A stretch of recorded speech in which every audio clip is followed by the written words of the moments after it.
Greetings and welcome to episode 48 of the Sustaining the Herd podcast, brought to you by Sechi Agri-Services and Engineering of Raymond, Nebraska. I'm your host, Andrew Wadle, and I'm joined in the studio with my co-host, Brock Vitek. Hey there, Andrew.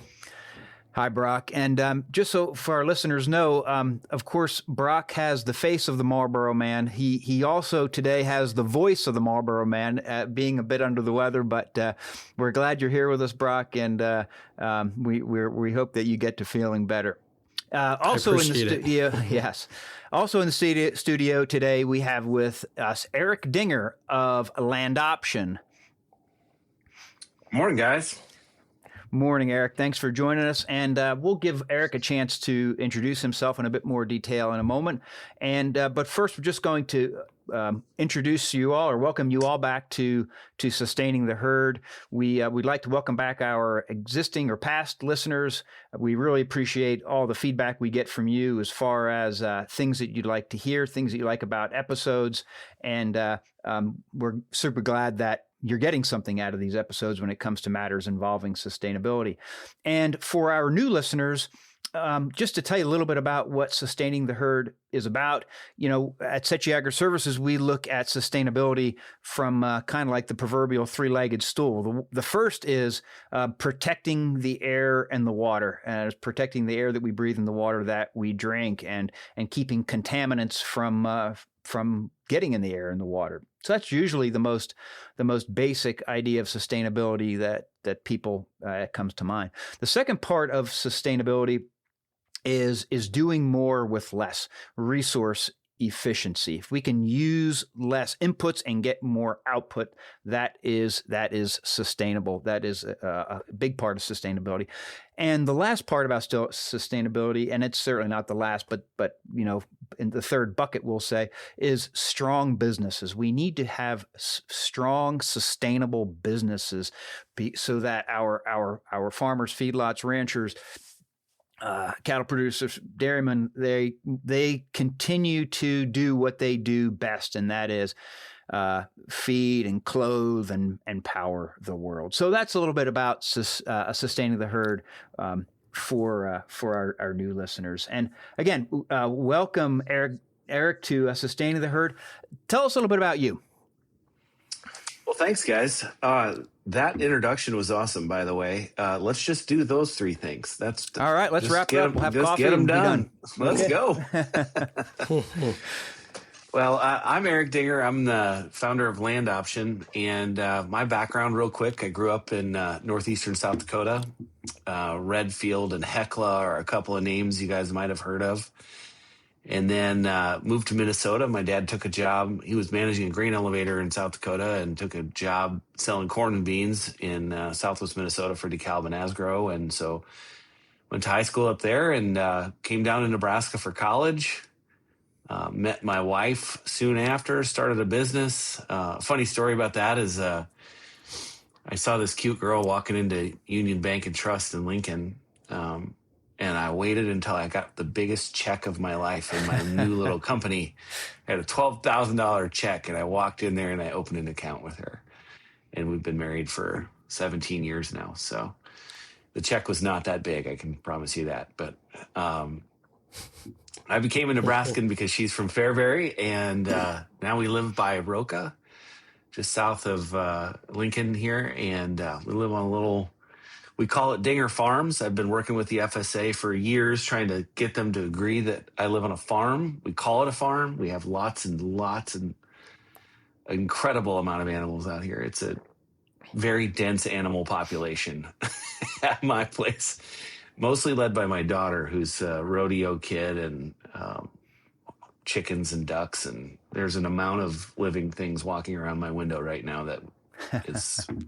staggering. So I think we just have a little 6-acre place here, and I think we were up over 40 chickens at one point, and Whoa. There's horses and cows, or not horses and dogs and cats. And so we've got a little place by Roca here, 3 kids, and I'm just trying to build a business and get to heaven and raise a great family, and that probably is the same thing everybody else is doing. So excellent. That's me. Yeah. So you up in Northeast South Dakota, you would know places like Wahpeton and Veblen and Yep. That's where the roosters and walleyes live, which is pretty formative in my life. okay. Those are the things that, well, here, I turned can't see it because of the sun, but my my little shelf is full of artifacts from places like Veblen, South Dakota. Excellent. Yeah, I love it up there. Andrew probably knows those places for a different reason, probably because of dairy. Dairy, yeah. Dairies, yeah. Well, Eric, thanks for the introduction. Really appreciate that. Wow, I really do sound like I smoked a pack right before we started hitting the record here. This is great. Brock, I would just, if I were you, Brock, I'd just really lean into it and do like the midnight caller voice. Good evening, caller. Good evening, Eric. What's the price of beef today? Yeah, exactly. Okay, so I'll embrace it. So here we go. So Eric, thanks for telling a little bit about yourself. I know I've heard your story before. Blessed to know you for a while now, but for all of our listeners, I'd love to ask, what is the story behind Landoption, and what is the business and professional path that brought you to where you are today with Landoption? Sure. Well, thanks for asking, Brock. Landoption is, I guess, my manifesto as a business. It's a long time coming. I've been an entrepreneur in Nebraska for all of my adult life, 25 years. Jeez. Don't laugh at that, Brock. You'll be old in a hurry, too. Mm-hmm. So I started my first business in college. That was in Lincoln. We sold that in 2012. And then I started a tech company called Powder Hook. That's actually the hat right there for Powder Hook. Powder Hook was trying to be the Airbnb of the outdoors. And so I told you I love to hunt and fish, and my life is really about wild people and wild places. And I love rural America. And so we decided we were going to try and bring more people out into the outdoors with helping people rent properties to hunt by the day. In the same way that you would rent like an Airbnb on a lake, we were trying to get people to get out and hunt and fish by the day on people's farms. And well, that didn't go all that well. The farming community was happy to welcome me as a person, in general, but not necessarily happy to welcome the strays from the internet that we wanted to have go hunt on their land. And so we ended up moving away from Powder Hook working that way because it just took a lot of meetings and a lot of time to build the trust that was needed in order to even trust me, much less trust somebody from the internet onto their land. And I always thought that was kind of weird because I was like, the same people would let someone stay at their lake house for the week. They don't, Right. I had bachelor parties back then at, somebody's beautiful lake home at Okoboji. And I'm like, who is letting people like us have access to places like this? So I thought, hey, maybe they'd let people fish in their pond. And it just didn't quite work that way. So we ended up moving away from what we were doing with Powder Hook and became the largest ever youth mentoring thing in the outdoors. We built an app where you could mentor through the app, and that ended up becoming a way to buy your hunting and fishing licenses. And through a long, convoluted story, we ended up landing the plane with Powder Hook in a good way. We ended up building some technology that really helped the outdoor and conservation space. But we ended up selling that business to a bigger company in 2019. And soon after, one of my board members at Powder Hook was a gentleman named Matt Harris. Matt was the CEO of the Arbor Day Foundation. And Matt kept saying to me, Dinger, if you really care about conservation and wild people and wild places and all this stuff you talk about all the time, you need to understand this carbon stuff. This carbon market is we think it's gonna really grow and really do well. You need to understand it. And so he actually hired me to put a business plan together for Arbor Day Foundation to get into the carbon business, or get more fully into the carbon business, I should say. And I did. And then he recruited me to join them, and I essentially joined for a couple-year period to help Arbor Day Foundation, based in Lincoln here, start its first ever for-profit venture. And it was called, aptly, Arbor Day Carbon. I came up with that one. Yeah, Andrew, clever. as an engineer, that sounds like a name you would have come up with. Right. Yeah, you're absolutely right. Yeah. So what do? Well, we sell carbon. But we were investing in carbon projects all over the world. We were building. I mean, Arbor Day is an organization that I don't think most Nebraskans understand, or even most people anywhere understand how incredible of an organization that is. I mean, they work with the biggest brands in the world. They plant trees in, I think, something like 50 countries every year. They're building forests all over the world. And my big innovation with Arbor Day Carbon was to try and get paid to plant the trees and also get paid for carbon credits and set up relationships that would allow that to happen. So that's going really well. We grew that business really quickly, and we were running out of forestry projects in the U.S. that we could plant trees in and get carbon credits from. I was going to say, it sounds like you would definitely start running out of candidates as far as that I would subscribe to a program like that. Yep. So we decided that we were going to build our own. One of many strokes of genius, or the opposite in my life, we decided we were going to try and build a carbon project. And so we partnered with the Nature Conservancy and the American Forest Foundation and chose South Georgia as the place we were going to build our forest. And so I found myself back in the truck, kind of doing what I was doing with Powderhook, with my last company, working with producers. Eric, let me just ask you: landowners. was South Georgia selected because it was someplace that had been traditionally logged, and you were restoring something, or? Great question. So historically, forest, deforested in large part for pasture. But South Georgia, parts of South Georgia are among the poorest countries or counties in the country, and their land price is really depressed, in part because the microbiome of that soil is optimized for growing trees, because it's been trees for millennia. And then when you take the trees out and put it in grass, it isn't just like if we were to try and plant a forest, outside my house here in Roca, Nebraska, those trees are going to struggle. And anybody's listening who's ever planted trees around their farm knows this area is not great for growing trees. But if I go plant a grass species in the same exact spot, it's going to go, right? If I plant a native species where the soil microbiome is optimized for that species, I don't need to do much. So in Georgia, there are counties where they've stripped out the trees. No, fine. But they have pastures where they're grazing cattle, but they have to fertilize and treat those pastures so often that they basically hurt their profitability as cattle producers. So we were going into South Georgia saying, hey, in these areas of your pasture where, you're just not having success growing forage, why don't we flip that over back to trees, and we can pay you a better pasture rent rate than you're making on your cattle to keep the trees there. And the carbon credit is what we'll sell to pay for it. Well, as you can imagine, that pitch probably sounded a little bit like the Powderhook pitch, right? Like, hey, that sounds nice, maybe, great, but no, probably not. And so we really struggled to recruit producers into that program, in part because I wasn't from there, right? Like those people don't know me, and I'm the president of some company they don't care about, coming from some state, some Yankee state they don't care about. And well, yeah, but wouldn't you also have this case?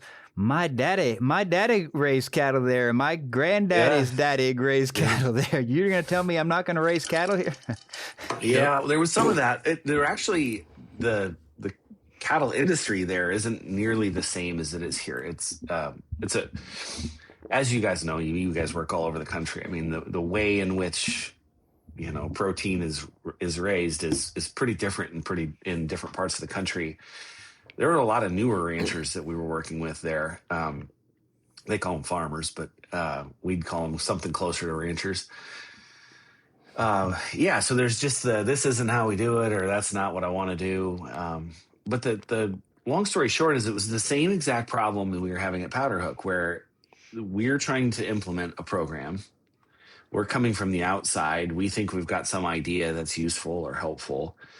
And producers may, for some small percent of producers, both the Powder Hook program and the Arbor Day program were a good idea for not for everybody, but if you're getting out of the cattle business, for example, and your son's moved to Atlanta, well, what are you going to do to keep that ground in your family? You're either going to rent it to somebody, but in that part of the country the economics of that didn't look very good, or you got to find a way to do something else with it. And we thought, for that 1-3% of acres, that, carbon would be a good idea. But that's the problem, right? So it's not right for everybody, but it's really hard to know coming from the outside who it's right for. Well, my dad, in the meantime, had retired from what became Bayer. He took early retirement and then started a Pivot Bio dealership. Are you guys familiar with Pivot Bio at all? Oh, yeah. Pivot Bio is biological seed treatment, soil amendment, I guess you could call it in some ways. But it's one of the many, many biologicals that's out there that's intended to, in this case, reduce nitrogen. So I called my dad on one of these trips, and I was like, Dad, I'm going to have to meet with these folks 6, 7, 5, 9 times before they're going to be ready to make a decision. And he's like, man, that's too bad. I already got 6,000 acres in Pivot Bio. And on the next trip is where the idea for Landoption came from. Landoption being the company that I run today. We were down there. We had a lot of great meetings. We had this amazing nursery tour where we saw a nursery that planted, I think it was something like 300 million saplings. It looked like green grass as far as you could see, but it was little pine saplings. It was unbelievable. I had never seen anything like it. And, so we had a cool trip, but nobody signed up. And I called my dad, and he's like, oh, man, that sucks. I'm at like 30,000 acres of Pivot Bio. And I was like, Dad, all we need is you, but down here. And so we set out to find, like, who's the Don Dinger. Dad was a seed guy, an agronomist in Southwest Minnesota for 30 years. And so, he's helped and built relationships with the farming community in that area for that amount of time. Who has that down there? Well, they're around, but nobody's really set up to talk about new programs. And so we decided, well, let's build a network. Let's build a group that is optimized basically to talk about all the different farm, land, ranch programs that are available to a landowner in that area. So basically take people like my dad and give them the tools that they need and an incentive to talk about and share with their producers all of the programs that make sense for that producer's operation. So that's what Landoption is. We're building a network of men and women throughout the region today that'll sit with a producer and try and understand the things they're trying to do and the things they might do in the future and match them with, I think we've got over 2,500 programs in our database today. So yeah, making that match happen and helping facilitate that process and taking the headache of managing programs off of the producer is what Landoption does. So I think this is from what I've learned so far is I think part of the secret sauce, so to speak, of Landoption is how do you sort through all those options then? So how do you pick the right one or ones? Yeah, so let's think about it like a funnel, right? So let's say there's 20,000 of them, and I think there's going to be more and more and more every day. Well, we have 2,500 in our database, but only a certain amount are actually available in any one area. So Andrew, if you were on a farm, we could, draw a polygon or, click a pin in our system and you could see, okay, on Andrew's farm, there's only 57 programs. So we've taken 20,000 down to 57 right away. That's the easy part. Then we have to understand what you're trying to do in your operation, Andrew. And that's what Landoption's process and software do. So our dealers would sit with you and understand what you're trying to do in your operation. What changes are you considering? Have you done something new? Have you bought some ground? What's different? What are you doing in your operation? And the answers to those questions would winnow down the programs to maybe 15 or 20. And then in our software, our dealers basically match the programs to the fields and pieces of the operation where they fit. Importantly, they have to fit what you're trying to do in each field, and they can fit together. And that's really the secret sauce, Andrew, is it's not the case that just because you're in a carbon program, you can't do anything else. The magic or the innovation, I guess, of land option is if you're doing a carbon program, it avails you to potentially 3 or 4 or 5 other things you can do on the same field. And that stack of things is what makes land option really valuable to a producer. It's not everybody can find a carbon program to be in. How do you know if you're in the right one that makes the most sense for you? We can help you with that question. But it really is, how do you play the program game in the most profitable way for that field? And then how do you give the headache of managing that to somebody else? Just like producers over the generations have decided that agronomists make sense. Like my grandpa would have never hired an agronomist. That wasn't a thing. He would have laughed about that. Well, now many, many producers have agronomists. Essentially, we think that producers in the future will have a programmist, somebody who knows how to take the agronomic decisions you're making and match them, or the production decisions you're making, and match those with available dollars from people outside the operation and give you access to those new markets. So, Eric, you mentioned carbon programs. Those come to mind for a lot of people. Could you give us an idea of the variety of the different types of programs in the land option database? Sure. Yeah. So in the Midwest here, on any given parcel, you'll have, call it 5 to 10 different carbon programs that you're potentially eligible for. That's an example. Like which one's right, which has the term, which has the payments that you're interested in, what practice changes are you interested in? Different programs have different attributes inside of carbon. So that'd be one. And then there's the soil health programs. And then there's the regenerative ag programs. And then there's the water programs. So every watershed has different programs from their NRD or from some manufacturer that's interested in some water outcome. Some company, a Pepsi wants to reduce nitrogen in their supply shed. So they'll offer an incentive to do X, Y, and Z. And so there's strict conservation programs. There's the ability to have a buffer strip around your feedlot, or there's the ability to, use your waste in a different way. I mean, even your anaerobic digester stuff that you guys do so much work on, as you guys know, there's carbon programs associated to those kinds of things. And the point is, I guess, that across all of those, there are attributes to each that avail themselves to any one operation. And importantly, this is the part I want your listener to really understand, is there's attributes of programs that avail you to other programs as well. And that's the part I think almost every producer misses out on, is the stacking of several is what makes dealing with this stuff worth it at all. And in Nebraska today, we're averaging about $78 of top line revenue and new program dollars to the operation. And I think that's a number that, in a time when prices are what they are, at least on the grain side, that can really add up. That matters. Yeah, that's amazing. And so I'm really interested when you say programs, because knowing only what I know, the first thing when I hear of programs, it comes to mind is a government program.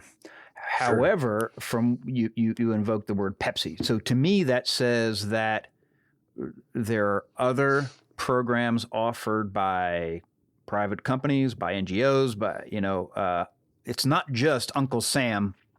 Another Uncle Sam program. Yeah.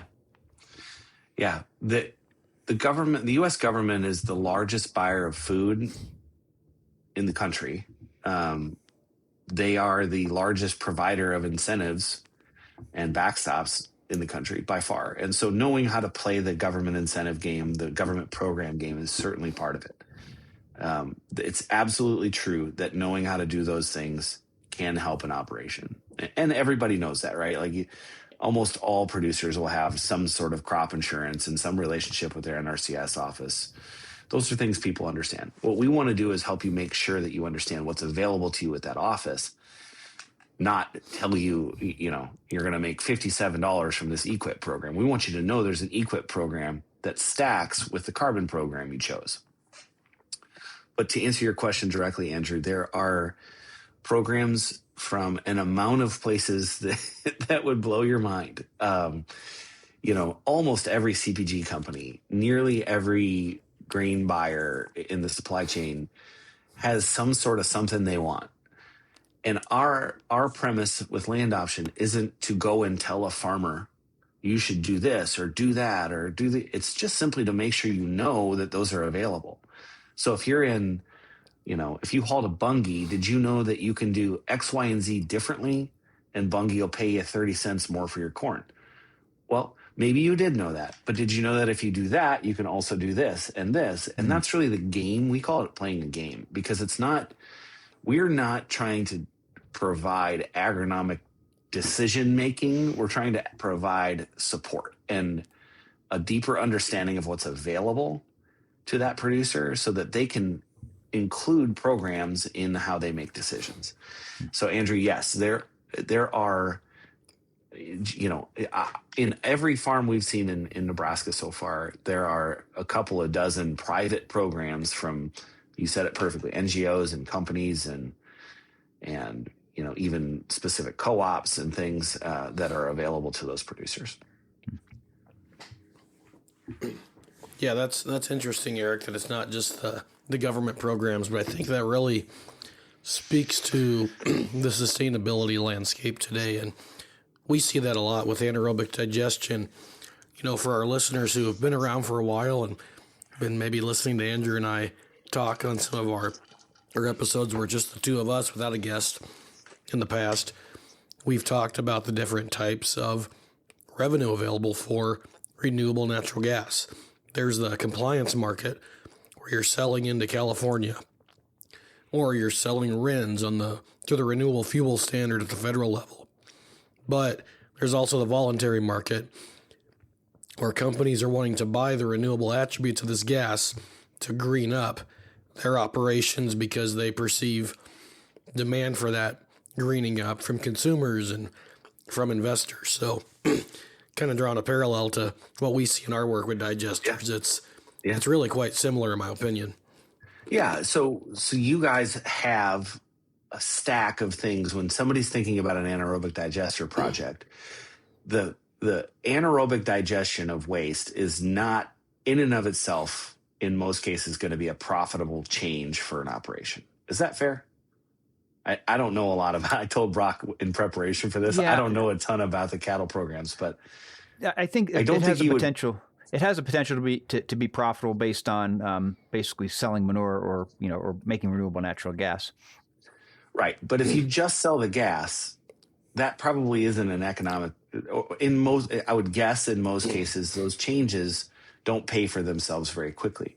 But if you layer in the other, just like spot market price, the renewable attributes of the gas are what really makes it make money. So yes, this is exactly the point I'm making in all farming operations is if you put an anaerobic digester in and all you could do was sell the natural gas, the payback and the economic viability of doing that in the first place is far lower than if you can sell the RECs or the RINs and sell, the carbon removal and sell, the XY, water quality credit or what, I don't even, like I said, I don't speak anaerobic digester as well as I probably will someday, but the concept that you guys are bringing farms is that there's 3 or 4 revenue stacks you can build into that project. Is that fair? Yes.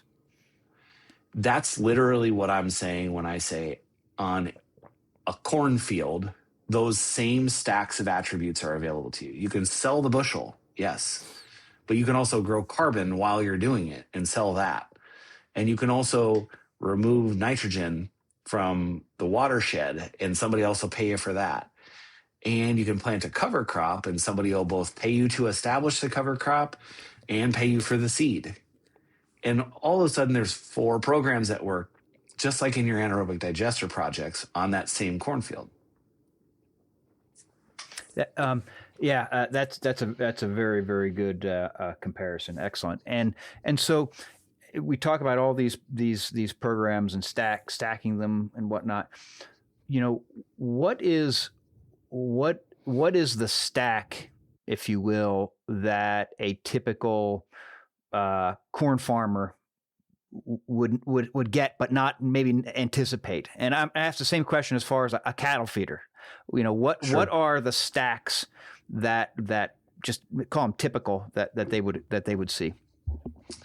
Yeah, so it's different for every farm, of course, but most farmers will have heard of, or their neighbor will have told them about some carbon project. So a typical, like a one stack that we see a lot that farmers elect to do is, so let's take central Nebraska.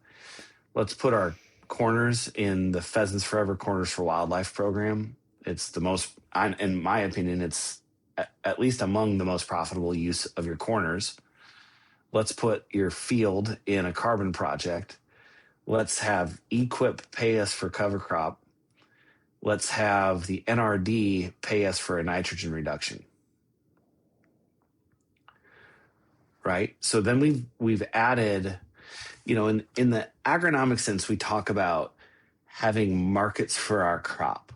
And what we're trying to show producers is you're really growing, in addition to your crop, the way that you grow it, you're growing attributes that you can sell too.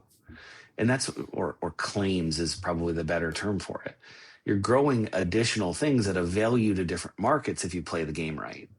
And, again, that's different for every producer, every region. The programs work a little differently. And I think the important thing is to say, Landoption is not trying to tell anybody, you should do this, this, and this. We're trying to say this, and this are available to you. And if you're considering those changes, here's how the economics of that work. No different than you guys going to a feed yard and saying, you should do an anaerobic digester. You're saying, if you were to do an anaerobic digester, here's the stack of things that would make that make sense.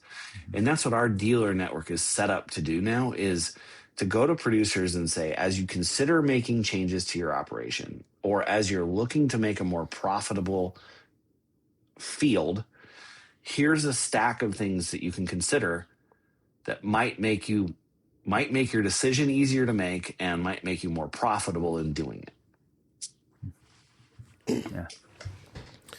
Yeah. Eric, as we get towards the end of the episode and think about wrapping up here soon, I just really want to drive home something you just said, expand on that a bit, and that is your dealer network and just what the innovative aspect of Landoption really is. Programs are not new. They've been around for a while, whether it's governmental or private industry. But what you guys are doing, where you've created this platform, this tool, I will call it, that you are putting in the hands of people who are trusted advisors to landowners and agricultural producers. That is innovative. And that is changing the game, in my opinion, because, you're not kind of like you talked about in Georgia when you were doing Arbor Day Carbon. You're not the guy coming from Timbuktu. Nobody knows. And they're like, who are you? What are you doing here? And why should I believe you? No, you are putting a powerful tool in the hands of agronomists, insurance salesmen, farm managers, maybe bankers, I don't know. All of these people who are trusted seed dealers, all these people who are trusted advisors who already have long-standing relationships with the landowners and producers they work with, and empowering them to help their clients find and create more value on their land. I think that if there's anything I want to drive home for our listeners today, it is that right there. That's your unique value proposition, and I really, really believe that is a game changer for the industry. Oh, wow. Thanks, Brock. Yeah, I mean, I'll say, guys, my background is in technology, as I've said, and, I live in Roca, Nebraska, or just outside of Roca, Nebraska. Like, the people that live around me are farmers. My family has been in the ag industry, going back to grandma and grandpa sold the farms when they weren't able to farm anymore. But, I grew up shooting sparrows off the crow's nest while we were loading trains at the elevator. These are my people. These are the places I care about. I think rural America has kind of gotten a raw deal in many, many ways. And so as a technology company, the bait is to work directly with landowners and producers and provide software to them and tools to them. I think that's the wrong idea for us conceptually and spiritually. I want people in rural America to grow thriving businesses. And I think that's when you said, Andrew, at the beginning of the conversation, what sustainability means to you is that there are strong businesses. I mean, that really resonated with me because, so much of agriculture has been extractive to rural America. I mean, our largest seed companies, for example, most of them aren't even American companies anymore. Right. Our beef packers, you think about what's happened in Western Nebraska, not to mention the packing facility going away, but then you have, 1 million acres of fire. And the people from outside our region aren't coming to save us. We need rural America to be strong. And I hope that Landoption can become one of those strong businesses and communities where we're importing capital from outside. And that's the inspiring thing about this, guys, is I, of course, love conservation. I care about sustainability. I think your 3 pillars are dead on, and I really like them. But the other thing about this stuff is if Microsoft wants carbon credits and you can grow carbon in your soil, you're importing capital to your operation. Mm-hmm. You're availing yourself to a new market.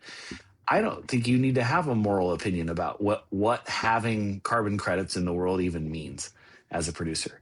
I don't think you even need to care about that. If they're willing to pay you to grow carbon, that's a new market for your farm. I don't ever talk about climate change. I don't ever talk, I don't know.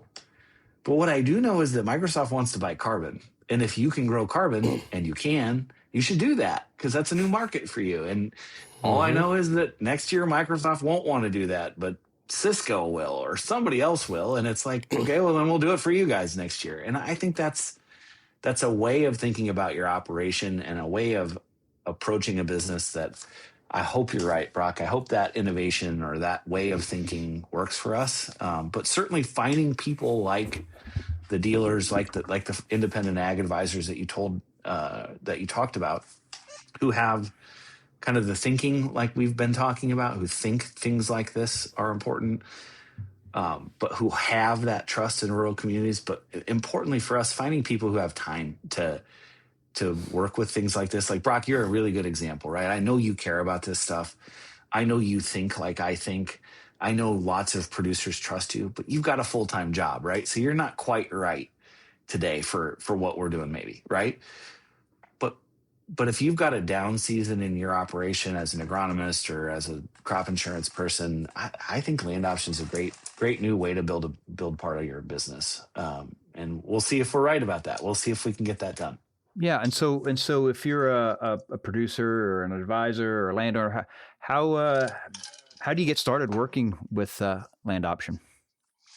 Yeah, our website has lots of information on it for both producers and for would-be dealers.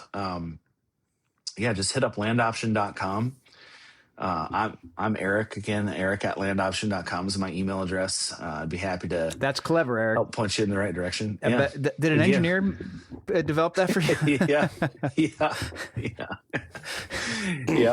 Hey, the only extent to which I've ever really been an engineer is I used to move grain train. So, excellent. I mean, also an engineer like this. Yeah. Excellent. That's awesome. Well, Eric, it truly has been a pleasure to have you on today. I appreciate your yes to being our guest. I know Andrew and I have really, really enjoyed the conversation with you. So thanks again. Yeah, guys, thanks for having me on. And to all of our listeners, thank you for choosing to spend some time with Andrew and Eric and I today. It's been a lot of fun to have this conversation. Hope you've enjoyed it as much as we have. Until next time, in a couple of weeks, we look forward to being with you again. Thanks for joining the herd today.